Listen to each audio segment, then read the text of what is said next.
Mga kababayan, malugod naming ipinababatid ang pagdating ng kagalang-galang Ferdinand R. Marcos Jr., Pangulo ng Republika ng Pilipinas.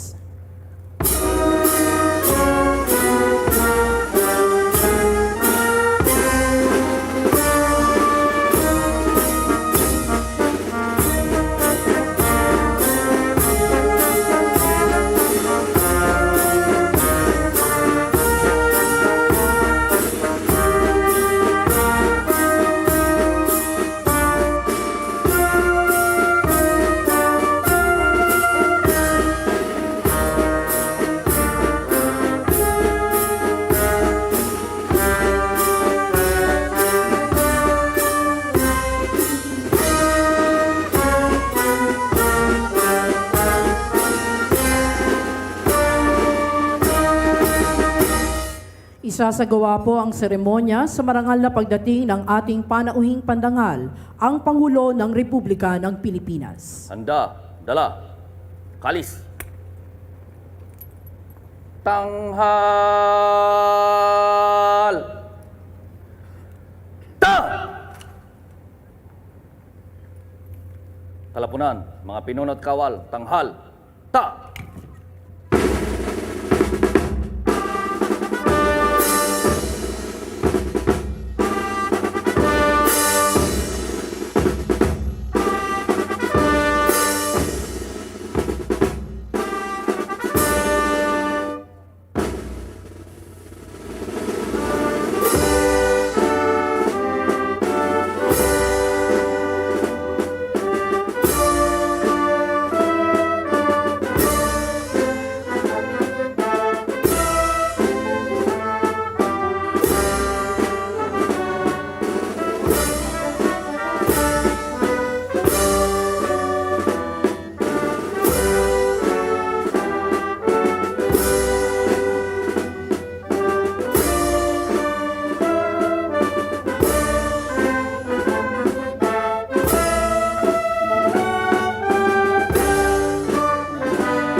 Kalapunan, mga pinunot kawal, baba, ta, handa, dala, kalis. Baba, ta!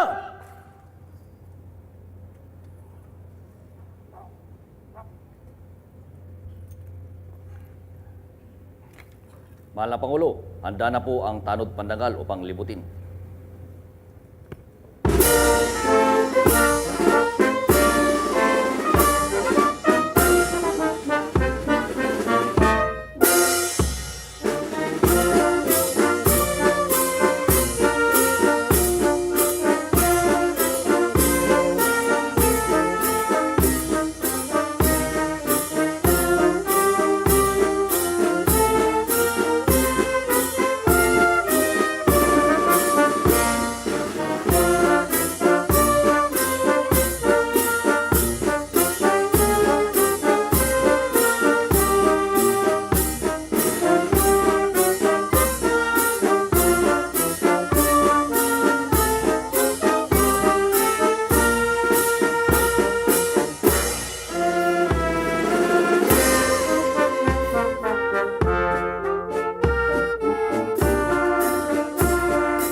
Tanghal! Ta! Kalapunan, tanghal, ta! Kalapunan, baba, ta! Handa, dala, kalis. Baba, ta!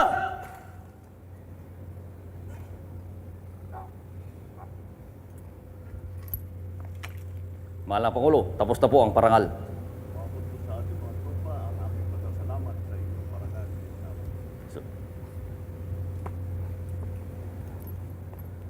Mga kasama, pinapaabot ng ating mahal na Pangulo, pagalang-galang Ferdinand R. Marcos Jr., Pangulo, Republika ng Pilipinas, ang kanyang taos-pusong pasasalamat sa ginawa natin parangal sa kanya sa umagang ito.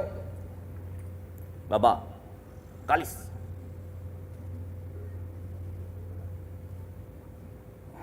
Mga kababayan, ang Pangulo ng Republika ng Pilipinas, kagalang-galang Ferdinand R. Marcos Jr.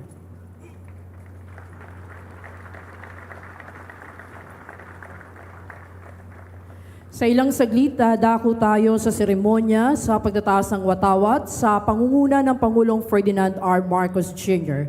Makakasama ng Pangulo, sina Pangulo ng Senado Juan Miguel F. Zubiri, Senado ng Pilipinas, Speaker Ferdinand Martin G. Romualdez, kapulungan ng mga kinatawan ng Pilipinas, kalihim tagapagpaganap Lucas P. Bersamin, Dr. Emmanuel Franco Calairo, tagapangulo ng Pambansang Komisyong Pangkasaysayan ng Pilipinas, General Romeo Browner Jr., puno ng kalupunan, Sandatahang Lakas ng Pilipinas, punong lalawigan Daniel R. Fernando ng Bulacan, punong lungsod Christian D. Natividad ng Malolos, at Reverendo Padre Domingo Salonga, Cura Paroko ng Makasaysayang Simbahan ng Baraswain. Dala, kalis. Tanghal.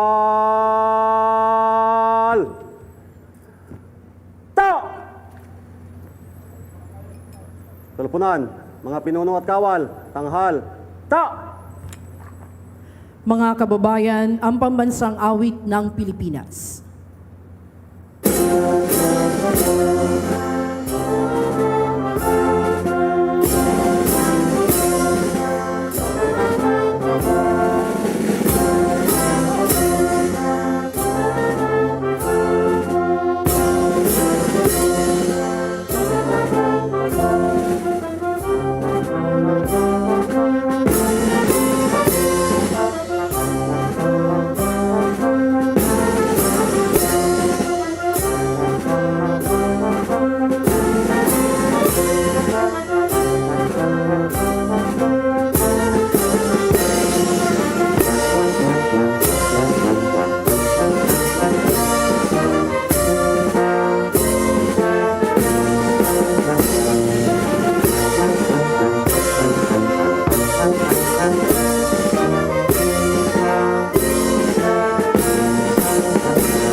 Teleponan, mga pinuno at kawal, baba. Dala, kalis. Baba.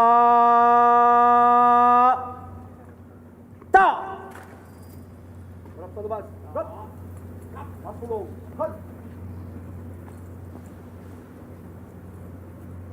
Isasagawa po ang pag-aalay ng bulaklak sa bantayog ni General Emilio Aguinaldo na pangungunahan ng Pangulong Ferdinand R. Marcos Jr. Ang Pangulo ay sasamahan ni na Tagapangulo Emmanuel Franco Calairo at General Romeo Browner Jr.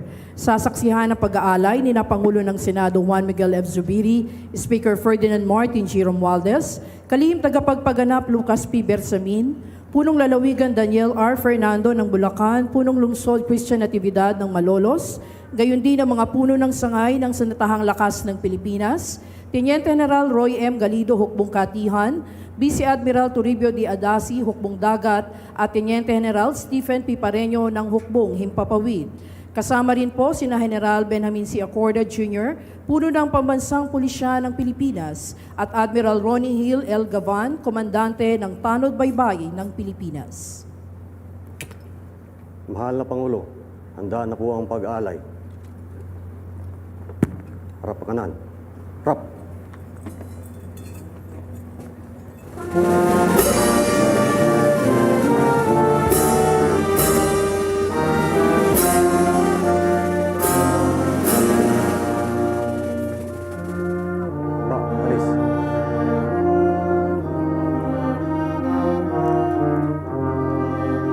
Ating tunghayan ang pag-aalay ng bulaklak sa pangunguna ni Pangulong Ferdinand R. Marcos Jr.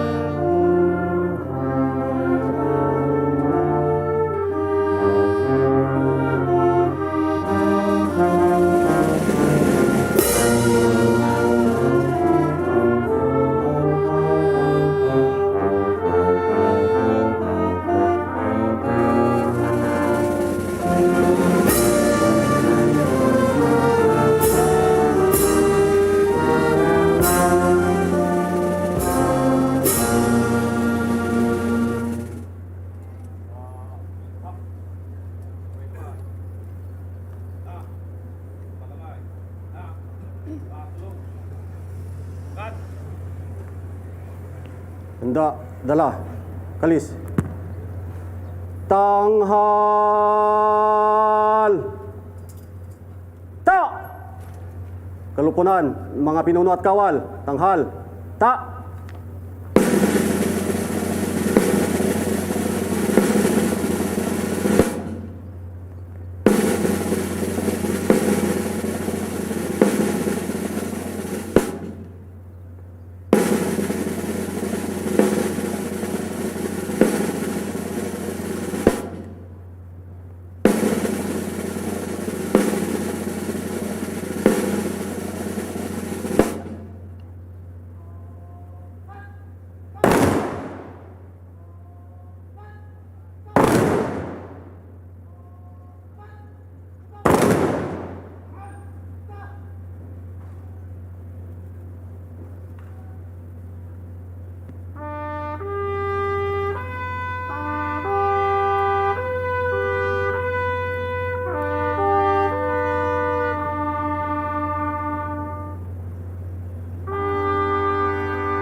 Kalupunan, mga pinuno at kawal. Baba.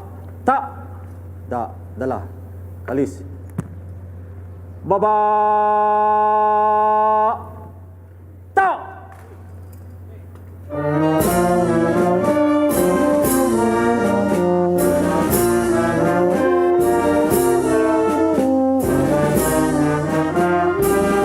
Para pa kanan.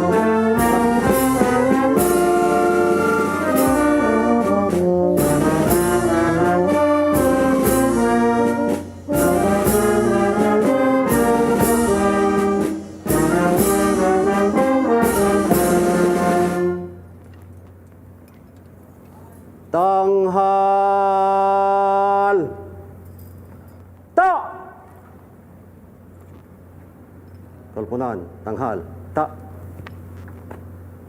Kalpunan, baba, ta. Handa, dala, kalis. Baba!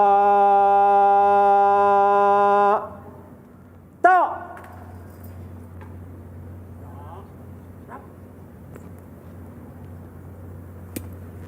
Mahal na Pangulo, tapos na po ang pag-aalay.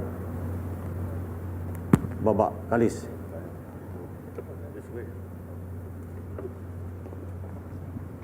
Dito po nagtatapos ang pag-aalay ng bulaklak sa bantayog ni General Emilio Aguinaldo.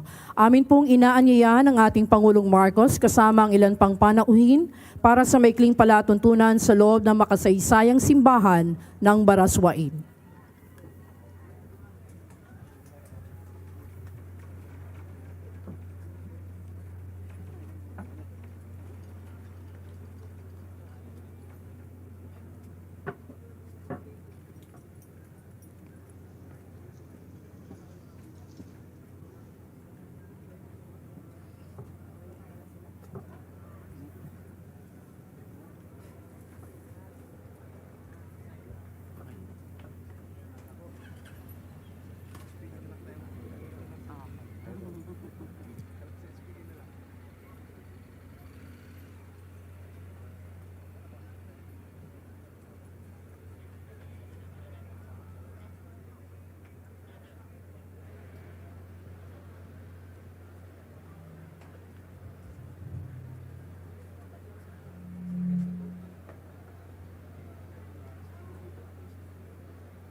Mga kababayan, ang kagalang-galang Ferdinand R. Marcos Jr., Pangulo ng Republika ng Pilipinas.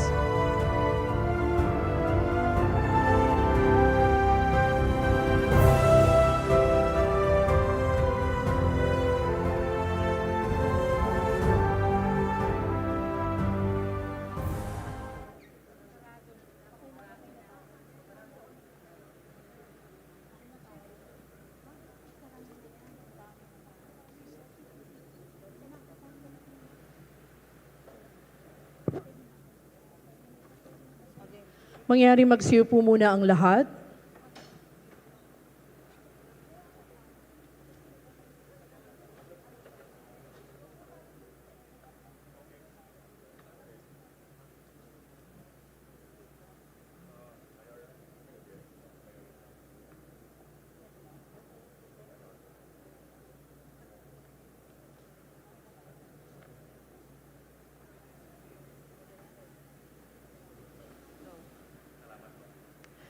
Muli po, malugod na pagbati sa lahat sa ika-125 anibersaryo ng unang Republika ng Pilipinas.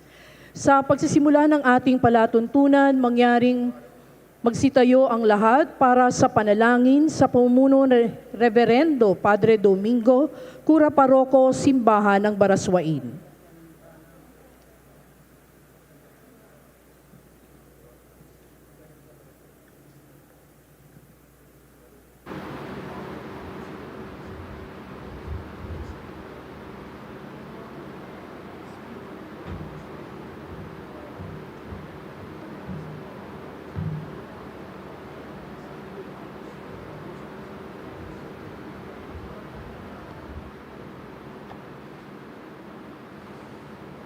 Sa ngalan ng Ama at ng Anak at ng Espiritu Santo.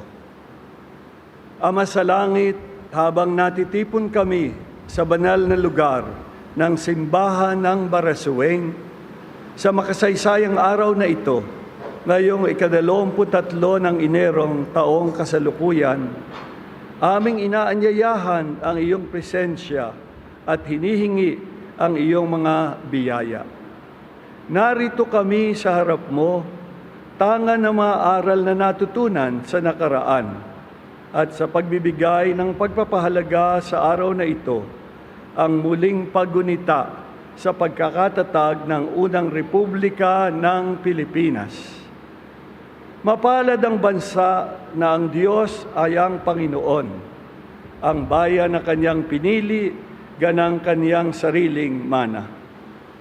Nagpapasalamat kami sa iyong gabay at nag-adya sa aming bansa sa mga pagsubok at nagdala sa amin ngayon sa tagumpay. Ibigay mo sa amin ang biyayang itaguyod at ipaglaban ang katuturan ng katarungan, kalayaan at pagkakaisa na nakaukit sa aming kasaysayan. Bigyan mo kami ng karunungan at bigyan mo ng karunungan ng aming mga pinuno upang higit na kanilang magampanan ang mga sinumpaang tungkulin ng may integridad, malalim na pananagutan at dedikasyon sa kapakanan ng aming mga kababayan at para sa ikabubuti ng aming dakilang bansa.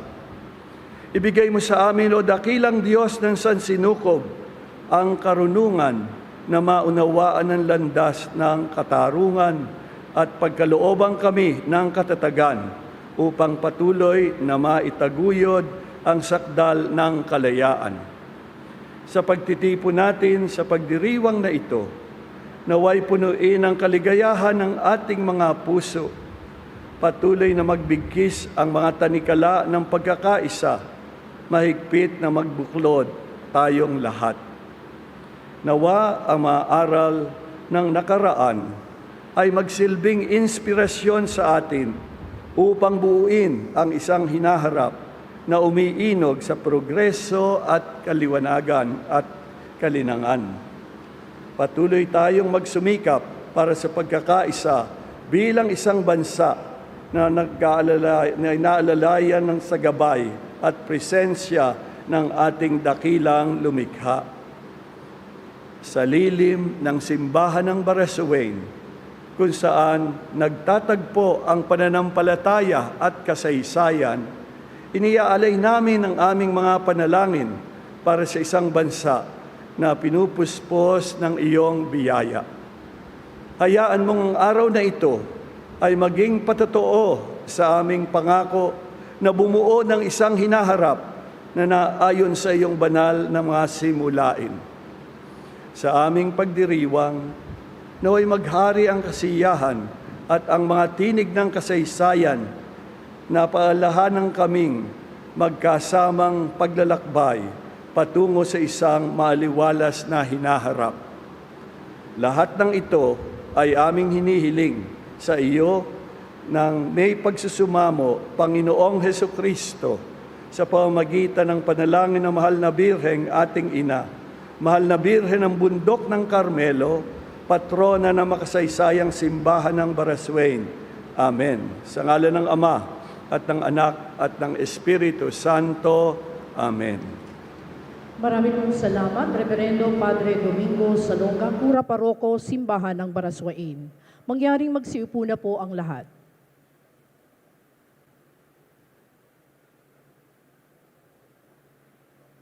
Upang magbigay ng kanyang bating pambungad, narito po ang punong lalawigan ng Bulacan, Daniel R. Fernando.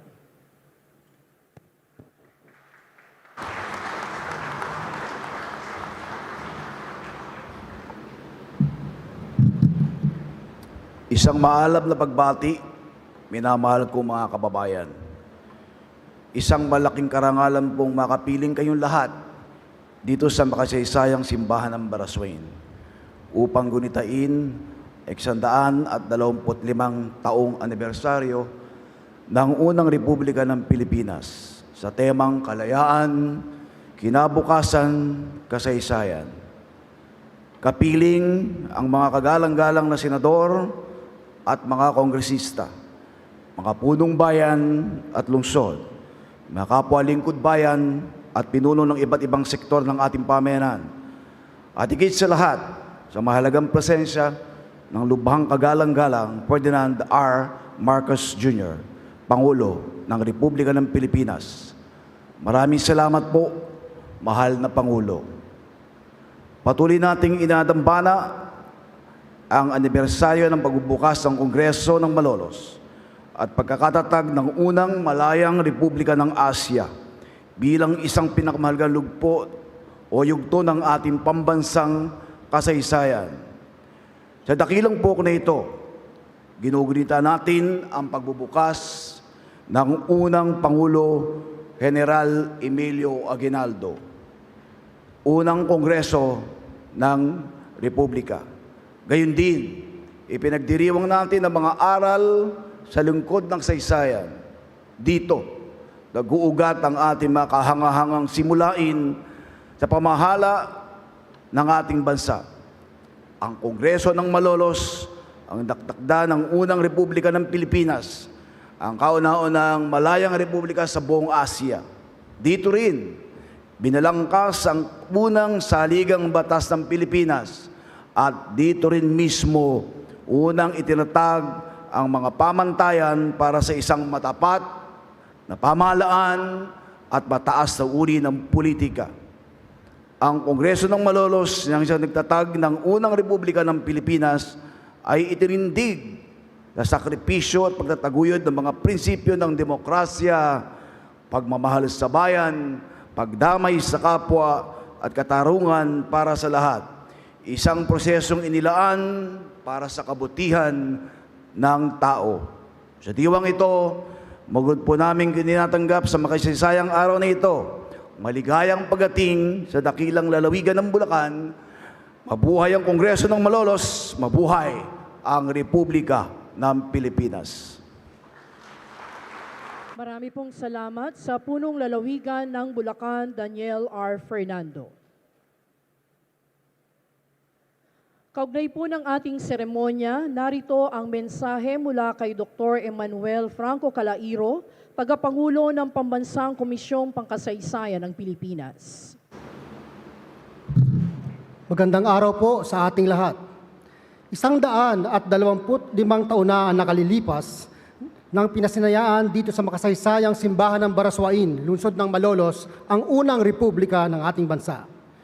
Ang komemorasyon ngayon ay nagpapaalala sa ating lahat ng kampanyang pangkalayaan na mauugat sa pagsibol ng nasyonalismo noong 1872, ang kampanya para sa reforma at ang pagtatatag ng katipunan na siyang naglunsad ng himagsikang Pilipino noong 1876.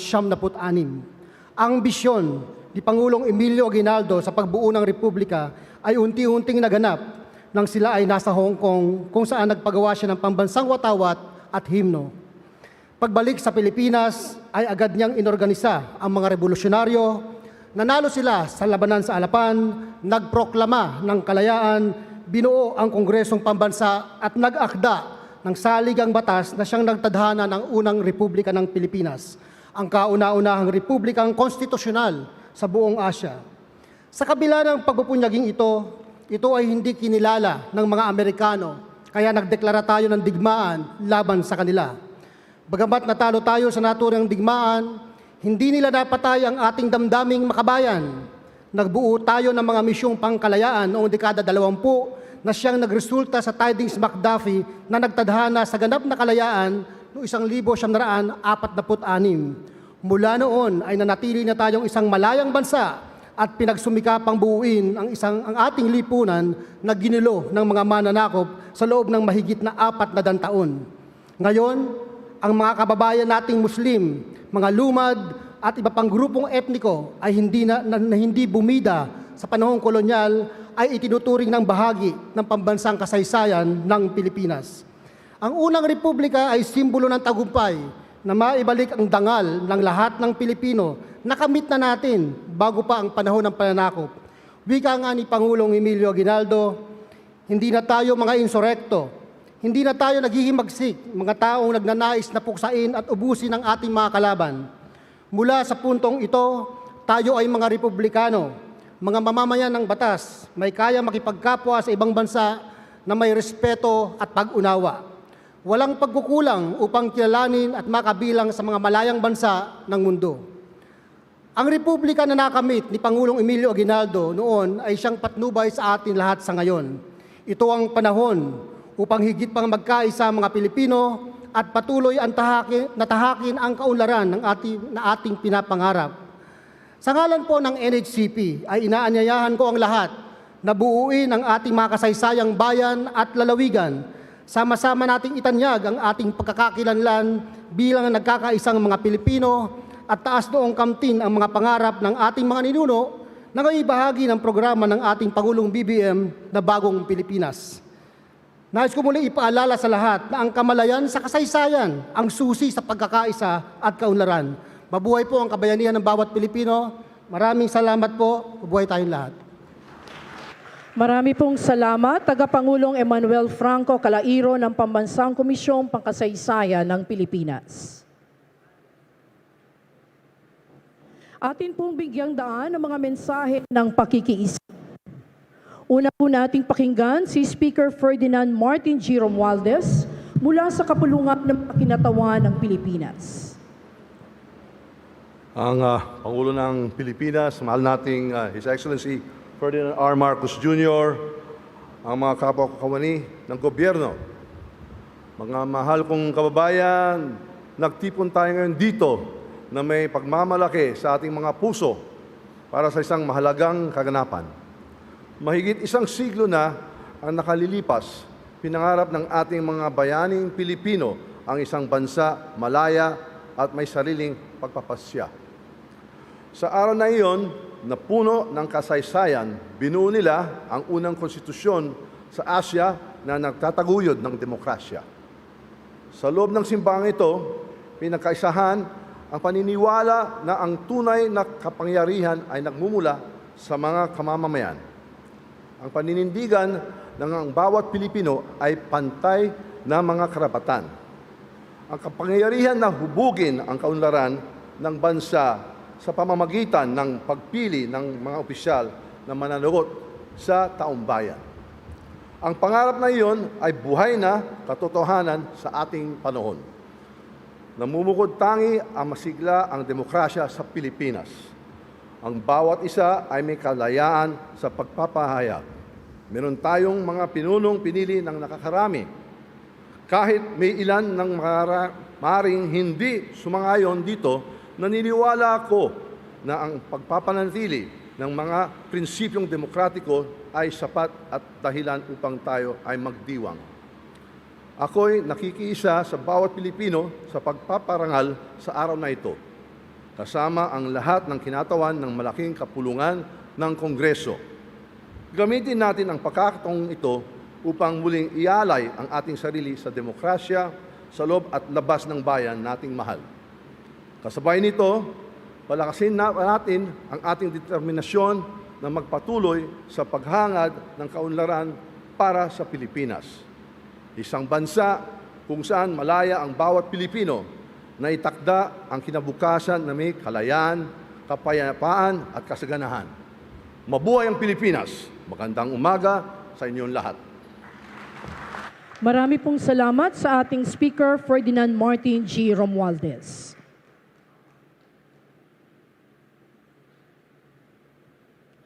Ngayon naman po, narito ang mensahe mula sa Pangulo ng Senado, Juan Miguel F. Zubiri ng Senado ng Pilipinas. Una sa lahat, magandang umaga po sa lahat ng kawani ng ating gobyerno, lalo-lalo na sa ating mahal na Pangulo Ferdinand Bongbong Marcos. Magandang umaga po sa inyo lahat dito sa makasaysayang lungsod ng Malolos at sa buong lalawigan ng Bulacan. Karangalan ko po maging bahagi ng makasaysayang selebrasyon ito. Lalo na po at mayroon akong personal na koneksyon dito. I'm proud to say that the Secretary of the Malolos Congress, Pablo Ocampo Sr., ay ang lolo ng aking lola. In other words, great-grandfather ng aking nanay. It is an honor to get to stand here and honor his legacy as a peerless public servant and a key figure of our nation's history. Ngayong araw, ginugunita natin ang 125 anibersaryo ng pagkakatatag ng unang Republika ng Pilipinas o ang Malolos Republic. Ang kauna-unahang malayang pamahalaan sa buong Asya. We celebrate the freedom that our forebears fought and died for, to secure the dream of creating a nation of our very own. We celebrate the Malolos Republic as the birth of our democracy, the birth of our own government, our own republic, founded by a constitution written by representatives of the people, which enshrines the principles that sovereignty emanates from no one else but the people themselves. Isa lang ang nasa puso ng mga nagsulat ng Malolos Constitution na bigyang pundasyon ang ating kalayaan at bigyang hugis ang isang tapat na pamahalaan. Hindi nila iniisip ang kanilang sarili o sariling kapakanan nang isulat ang dokumentong ito. Hindi nila sinamantala ang kanilang posisyon bilang tagapagbalangkas ng ating unang konstitusyon. If they had wanted, they could have constitutionalized themselves into limitless power without regard for the voice of the people. As the framers of our first constitution, no one could have stopped them. Instead, in the shadow of Spanish rule and the arrival of the Americans, they chose for the Malolos Republic to be an uncompromising stand for freedom and independence. They built a fair government, truly representative of the people. This fairness then paved the way for a democratic government that we enjoy today, with our proud tradition of checks and balances, with all branches of government ensuring that their counterparts remain faithful to their mandate as honest servants of the people. Hanggang sa ngayon, protektado sa ating konstitusyon ang kalayaan na isinulong ng Malolos Republic. Kalayaan mula sa panlulupig ng mga puwersa sa loob at labas ng bansa. Kalayaan mula sa gutom at kawalang hustisya. At kalayaan na ang bawat Pilipino ay magkakaroon ng boses sa paghubog ng kinabukasan ng ating bayan. Ito ang mga kalayaan na buong tapang na ipinaglaban ng ating mga ninuno na nagbalangkas ng Malolos Constitution. Kaya anumang pagbabago sa ating saligang batas ay dapat dumaan sa malalim na pag-aaral at konsiderasyon. At hindi dapat mag-ugat ng makasariling mga motibo. Kalayaan nating lahat ang nakataya dito. Anumang gawin natin ngayon para sa ating sambayanan at sa saling lahi, sana kapag binalik tanaw na tayo ng kasaysayan, ay husgahan tayo bilang tapat na mga lingkod bayan na ginawa ang tama para sa taong bayan. Kaya mabuhay ang Malolos Congress, mabuhay ang Republika ng Pilipinas at ang mamamayang Pilipino. Maraming salamat po. Marami pong salamat sa Pangulo ng Senado, Juan Miguel F. Zubiri. Sa puntong ito, ipakikilala ni Kalihim Tagapagpaganap Lucas P. Bersami ng ating panauhing pandangal. Mga binibini at ginoo, ang Pangulo ng Republika ng Pilipinas, ang kagalang-galang Ferdinand R. Marcos Jr.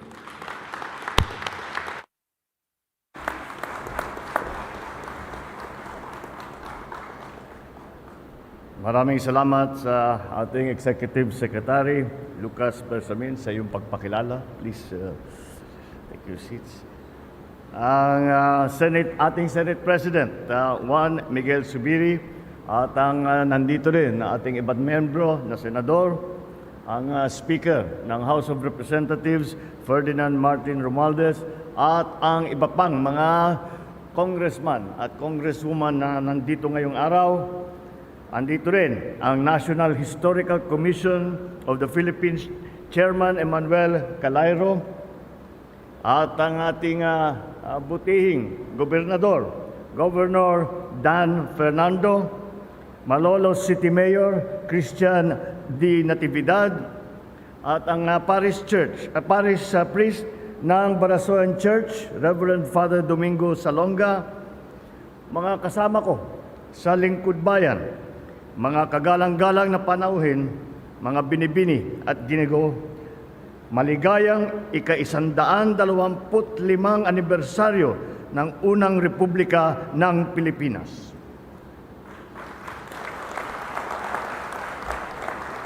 We are gathered here today where the cornerstone of our republic was first laid, where our journey to nationhood was catapulted forward by the unstoppable will of our people to be free. We draw strength from what has transpired on these hallowed grounds 125 years ago. The same force drives us today to attain the vision that was set forth by our founding fathers.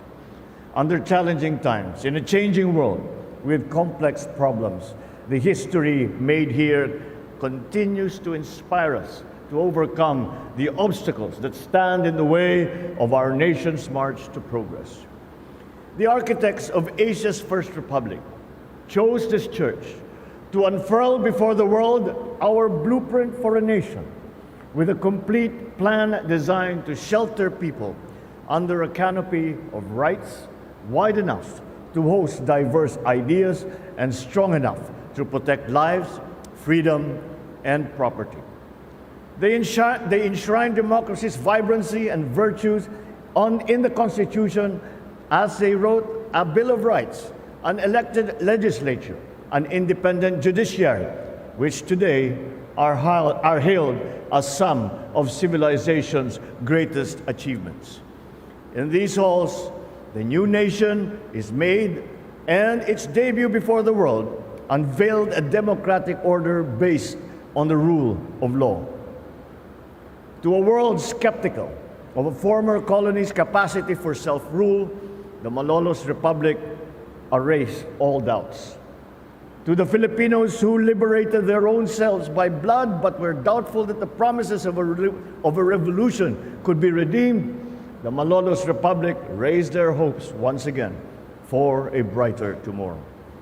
we continue to live in the infrastructure of the state that they had envisioned. The rent we pay, so to speak, is what is expected of us as stewards of that legacy, making our economy sound, our democracy stable, our future secure, and our nation strong. So today, as beneficiaries of their heroism, we pledge to continue to pay those dues. For that is the only way that we can honor those who founded this republic, those who fought for its ideals, and those who fell in the war. And the fight continues up to this day. Because while the great cause of freedom endures, it still faces threats, some shocking, some subtle, but all met with the same resolve. To those who trample our sacred shores, the spirit of Malolos commands us to resist you, for the territory our forefathers fought for is unconquerable. But the wars we fight today involve no armies to be crushed or trenches to be overwhelmed. They require no bloodletting, no rushing of barricades. They are harder to vanquish, and they exact a toll of hunger, poverty, and disease that claim more lives than any armed conflict. Their defeat requires the new weapons of the day, forged by patriots, to be wielded against enemies neither take no prisoners nor seize or cede any ground. We have been waging a war against hunger with farms as battlefields, because a republic that does not feed its people will be consumed by their anger. We have been building better and more hospitals and schools, for our democracy can only be healthy and informed if we are free from sickness and ignorance. We have been bringing water and energy to every home, for freedom cannot bloom when people are parched and their homes remain dark. We had been working for the higher income and better jobs to emancipate our people from the bondage of poverty. For a republic is impoverished if only a few are enriched. The fruit of democracy tastes bitter to those who cannot partake. We have been striving for equal treatment before the law, for rich and the poor alike, and for the speedy dispensation of justice. After all, if justice can be bought or delayed, so too can freedom. We have been cleaning and lighting our streets to free our people from fear, for crime and disorder do not only affect life, liberty, and economy, they paralyze our people, shred our social fabric, and prevent the pursuit of happiness. We continue to be unrelenting in securing peace from all quarters, for freedom cannot thrive in chaos. It cannot exist with those who preach intolerance or seek tyranny. Most importantly, we have been working to forge a national unity based on ideals larger than ourselves, for a cause higher than we are. A divided republic can never prosper. When fractured into tribes, cliques, and factions, its attention is divided by the petty, and its energy is distracted away from the grand dreams we have for our nation. These cracks were present when the Malolos Republic was born. Nonetheless, these fissures did not prevent our cohesion into a republic. But on the contrary, it fueled the imperative that our fragmented island shall rise as a united nation. This remains the vision with which we are guiding our nation today. Bagamat mahigit isang siglo na ang nakaraan, isinasabuhay natin taon-taon ang diwa ng kabayanihang ipinamalas sa atin ng ating linlahay. Higit pa sa mga pagsariwa ng kanilang kadakilaan at mga sakripisyo, binibigyang buhay natin sa ating puso at mga gawa ang kagitingan, katapatan at pagmamahal sa bayan. Ngunit hindi maikakaila na patuloy pa rin ang laban ng bayan sa banta ng sakit, ng kahirapan, kalamidad, at iba pang uri ng mga panganib. Kaya naman, makakaasa kayong magiging karamay ninyo ang pamahalaan sa pagharap sa mga pagsubok na ito.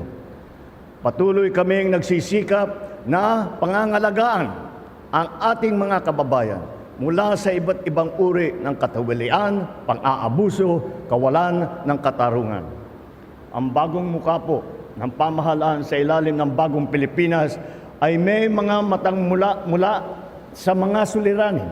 May mga taimtim na nakikinig na hinaing ng sambayanan. May boses na handang magtanggol sa naaapi at hinggit sa lahat, may pusong naglilingkod para sa mas maginhawang buhay ng bawat Pilipino. Bawat isa sa atin ay may tuturing na bayani ng ating makabagong panahon. Tayo ang tagapangalaga ng ating henerasyon.